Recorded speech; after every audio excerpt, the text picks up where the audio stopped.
ਓਏ ਥੱਕ ਗਿਆ ਹੁਣ ਕੁੱਤਿਆ। ਤੁਮ ਚਿਕ ਤੁਮ ਚਿਕ ਤਗੜਾ ਤਗੜਾ ਤਗੜਾ ਤੇਰੀ ਕਿਹੜੀ ਦਾ ਤੇਰੀ ਕਿਹੜੀ ਦਾ ਤੇਰੀ ਕਿਹੜੀ ਦਾ ਤੇਰੀ ਕਿਹੜੀ ਦਾ ਤੇਰੀ ਕਿਹੜੀ ਦਾ ਤੇਰੀ ਕਿਹੜੀ ਦਾ ਕਦਿੰ ਤਾ ਦੁਮ ਚਿਕ ਦੁਮ ਚਿਕ ਯਾਦ ਕਰ ਲੈ ਮੈਂ ਕੱਲ ਨੂੰ ਤੇਰੇ ਕੋ ਸੁਣਨਾ ਹੀ।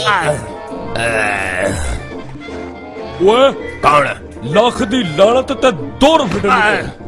ਮੈਂ ਤੈਨੂੰ ਕੀ ਕਿਹਾ ਵਾ? ਤੂੰ ਮੈਨੂੰ ਇਹ ਦੱਸੇ ਨਾ, ਤੂੰ ਜੰਗਲ ਦਾ ਸ਼ੇਰ ਆ ਕਿ ਕਿਸੇ ਥੱਕੇ ਜਿਹੇ ਸ਼ਾਇਰ ਦਾ ਸ਼ੇਰ ਆ? ਤੇਰੇ ਕੋਲੋਂ ਨਿੱਕੀ ਜੀ ਚਕੂੰਦਰ ਨਹੀਂ ਫੜੀ ਗਈ, ਪੈਂਟ ਕੋਟ ਤੂੰ ਸ਼ੇਰ ਵਾਲਾ ਪਾਇਆ, ਦੌੜ ਤੇਰੀ ਕੁੱਤਿਆਂ ਜਿੰਨੀ ਵੀ ਨਹੀਂ। ਜਾ ਤੂੰ ਮੇਰੇ ਦਿਲੋਂ ਲੱਥ ਗਿਆ। ਮੈਂ ਬੂਟ ਨਹੀਂ ਸੀ ਪਾਏ, ਮੇਰੇ ਪੈਰਾਂ 'ਚ ਵੱਟੇ ਚੁੱਭਦੇ ਸੀ ਤੇ ਉਹਨੇ ਜੌਗਰ ਪਾਏ ਸੀ, ਉਹ ਨਿਕਲ ਗਈ।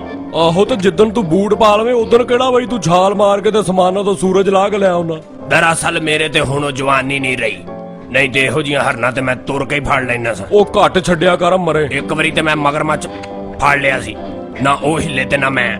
ਬਾਅਦ ਚ ਪਤਾ ਲੱਗਾ ਮੈਂ ਨਹੀਂ, ਉਹਨੇ ਮੈਨੂੰ ਫੜਿਆ। ਤੂੰ ਤੇ ਇੱਕ ਵਾਰੀ ਬਾਂਦਰ ਕੋ ਵੀ ਚੰਡਾ ਖਾਧੀਆਂ ਸੀ। ਲੈ ਉਹ ਨਿਕਾ ਜਿਹਾ ਬਾਂਦਰ ਸੀ, ਕਿੰਨੀਆਂ ਕੁ ਮਾਰ ਲਈਆਂ ਹੋਣੀਆਂ ਉਹਨੇ। ਉਹ ਚੱਲ ਬੱਸ ਕਰ, ਤੈਨੂੰ ਵੈਸੇ ਹੀ ਜੰਗਲ ਦਾ ਬਾਦਸ਼ਾਹ ਕਹਿਣ ਲੱਗਿਆ, ਮੈਨੂੰ ਨਮੋਸ਼ੀ ਹੋ ਰਹੀ ਹੈ। ਤੇ ਨਾ ਚਤਾਇਓ ਯਾਰ ਕਿ ਮੈਨੂੰ ਰਿੱਛ ਨੂੰ ਵੋਟ ਪਾ ਦੇ।